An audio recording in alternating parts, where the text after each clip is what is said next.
Om Swastiastu, Assalamualaikum warahmatullahi wabarakatuh. Salam nama budaya, salam kebajikan, dan salam sejahtera. Sebelumnya, yang terhormat Prof. Dwinata selaku dosen pengampu tugas PJBL kelas C.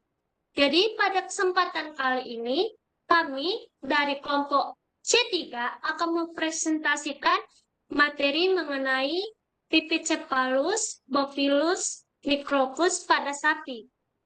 Adapun anggota kelompok kami dari saya sendiri, Niputu Chandra Krisna Dewi, dengan NIM akhir 145.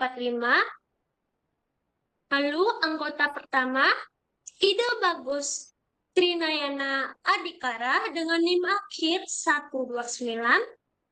Anggota kedua, Niketut Alifianti Dewi dengan NIM akhir 143. Anggota ketiga, Niputu Dinda Widya Putri dengan NIM akhir 144. Anggota keempat, Angelita Kristi dengan NIM akhir 157. Anggota kelima, Niputu Ayu Fani Damayanti dengan NIM akhir 162. Dengan anggota keenam, Nyoman Andanda Oka Ardana dengan NIM akhir 163. Anggota ketujuh, Ninyoman Weda Maesanti dengan NIM akhir 166. Tanpa berlama-lama, saya persilakan untuk anggota pertama untuk memulai dengan pembahasan pertama. Baik, saya akan menjelaskan materi pertama yaitu pengertian dari Rhipicephalus bopilus micropus adalah salah satu jenis ektoparasit yang memiliki dampak ekonomi sangat signifikan dalam dunia peternakan, khususnya pada sapi. Caplak ini tergolong dalam keluarga Ixodidae dan memiliki siklus hidup yang melibatkan tahap larva, nimfa, hingga dewasa yang semuanya parasit pada inang, yaitu sapi. Parasit ini memiliki penyebaran yang sangat luas dan dapat ditemukan di wilayah-wilayah seperti Asia Timur, Asia Selatan, Asia Tenggara, Australia, Amerika Tengah, Amerika Selatan, serta sebagian besar Afrika, termasuk Afrika Timur dan Afrika Selatan. Investasi oleh Rhipicephalus bopilus micropus dapat menyebabkan berbagai macam kerugian pada peternakan sapi, baik dari segi kesehatan ternak maupun produktivitas ekonomi.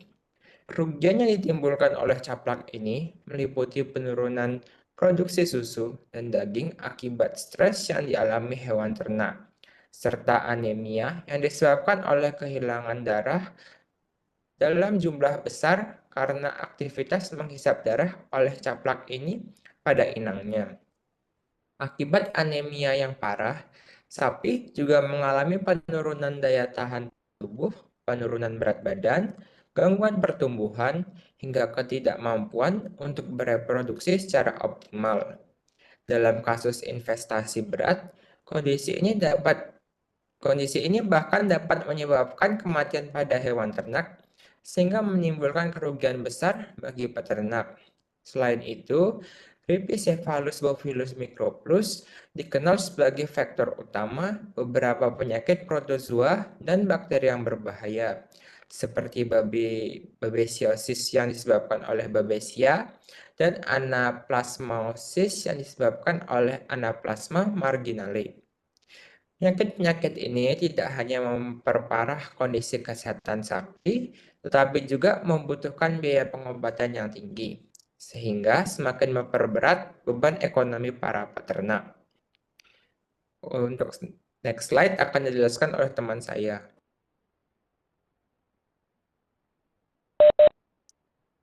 Baik, selanjutnya itu ada taksonomi Rhipicephalus bopilus micropus, di mana termasuk dalam genus Bopilus, famili Ixodidae atau caplak bercangkang keras, ordonya Acarina, kelasnya Arachnida, dan subfilum Selicerata.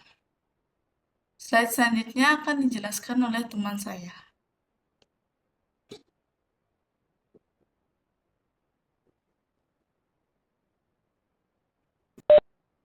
Baik, izin melanjutkan. Adapun ciri-ciri dari Rhipiscephalus bopilus micropus. Yang pertama itu Rhipiscephalus bopilus micropus memiliki dua bagian tubuh yaitu cephalothorax dan idiosoma atau abdomen. Nah, yang kedua itu tubuhnya mempunyai kulit atau integumen yang tebal sehingga termasuk kategori caplak keras atau famili Ixodidae. Yang ketiga itu di bagian guastosomanya terdapat kapitulum atau kepala dan alat-alat mulut yang terletak dalam satu rongga disebut dengan camerostom. Yang keempat itu berwarna kemerahan atau coklat kehitaman. Selanjutnya itu lekuk anus terletak lebih posterior. Yang selanjutnya juga ada caplak ini memiliki ristom dan mata. Dan yang terakhir itu ada ciri-cirinya alat penghisap terletak di ujung yang berfungsi untuk menempel dan menghisap darah. Slide selanjutnya akan dijelaskan oleh teman saya. Waktu dan layar saya persilakan.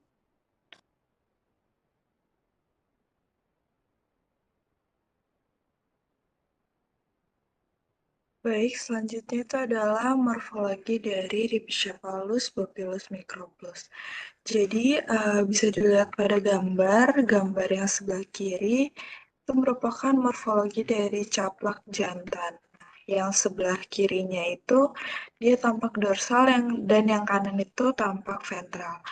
Nah, di gambar yang sebelah kanan itu ada morfologi caplak betina, di mana yang gambar sebelah kirinya itu dia tampak dorsal dan yang sebelah kanan itu tampak ventral.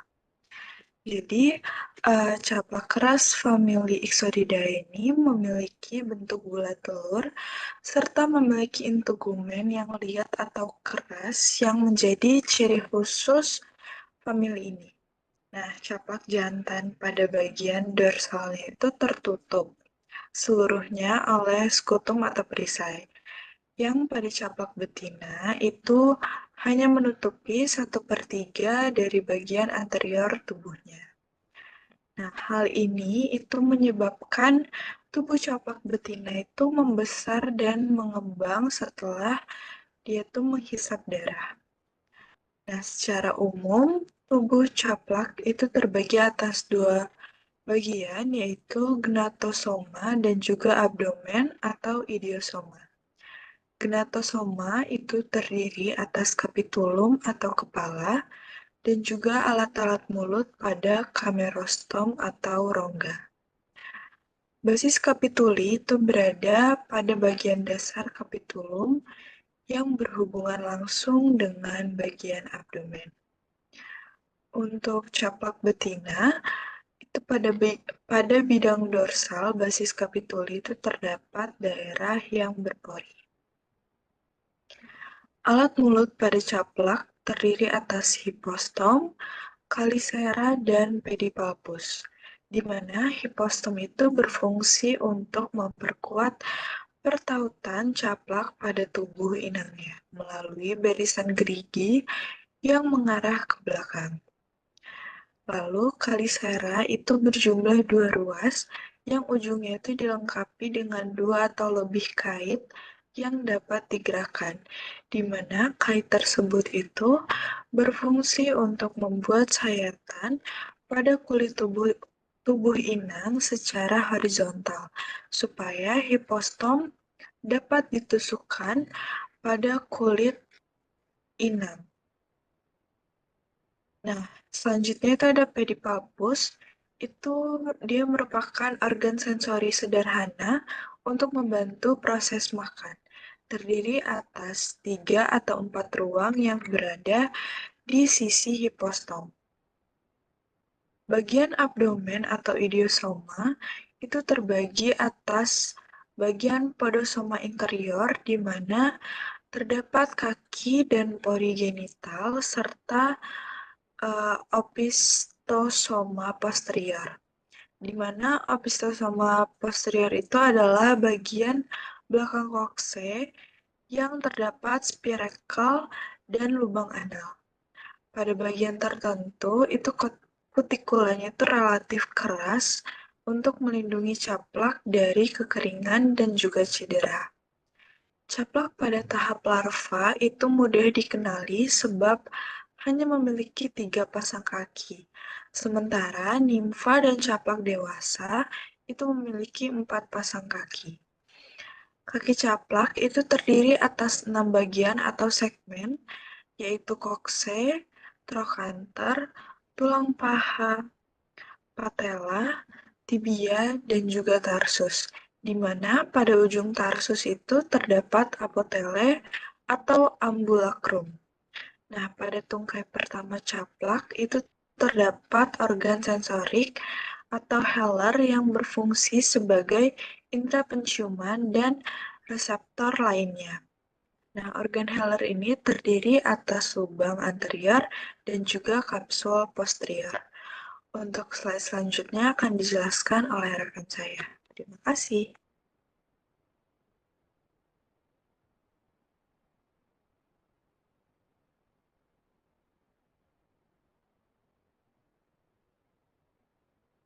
Baik, selanjutnya ada hospes. Hospes adalah kata dalam bahasa Latin yang berarti tamu atau penumpang. Dalam beberapa konteks, kata ini sering digunakan untuk merujuk pada suatu benda asing yang datang. Dalam konteks ini, hospes adalah organisme inang yang menjadi tempat hidup atau sumber nutrisi bagi parasit selama sebagian atau seluruh siklus hidupnya. Rhipicephalus merupakan caplak yang juga memerlukan inang untuk hidup. Sapi adalah hospes utama bagi Rhipicephalus bopilus micropus. Parasit ini biasanya ditemukan di area tubuh sapi yang lembab seperti kepala, leher, telinga, dan lipatan kulit. Selain sapi, Rhipicephalus juga dapat menginfeksi hewan lain seperti kambing, domba, kerbau, bahkan beberapa hewan liar. Hewan-hewan ini berperan sebagai alternatif hospes yang mendukung siklus hidup untuk parasit. Slide selanjutnya akan dijelaskan oleh teman saya. Terima kasih.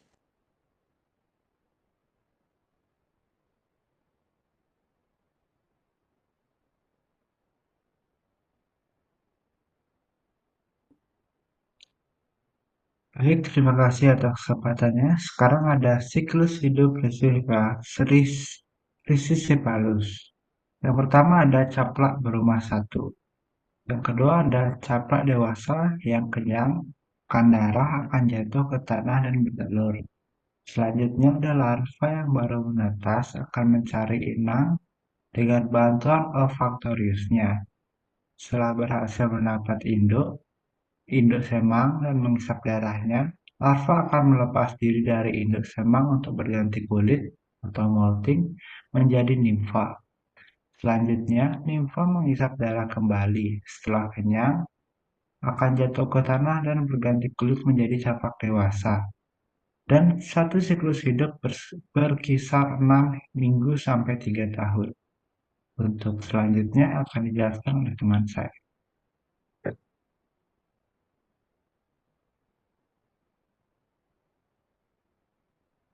Baik, terima kasih atas kesempatan yang diberikan kepada saya.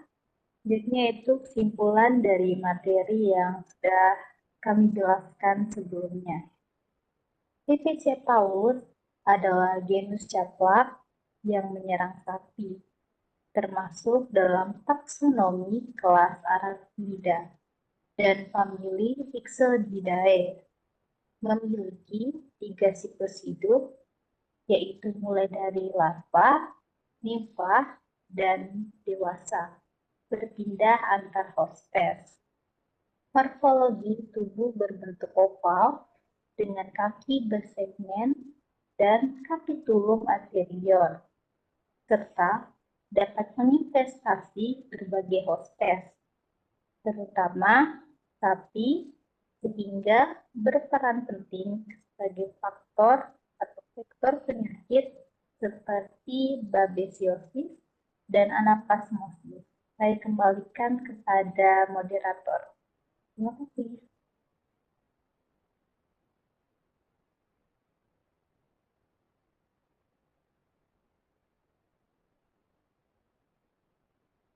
Baik, itulah presentasi dari kelompok C3. Kami mohon maaf apabila terdapat kekurangan atau kesalahan dalam penyampaian. Akhir kata, kami ucapkan terima kasih. Saya tutup dengan parama Santi. Om Santi Santi Santi Om.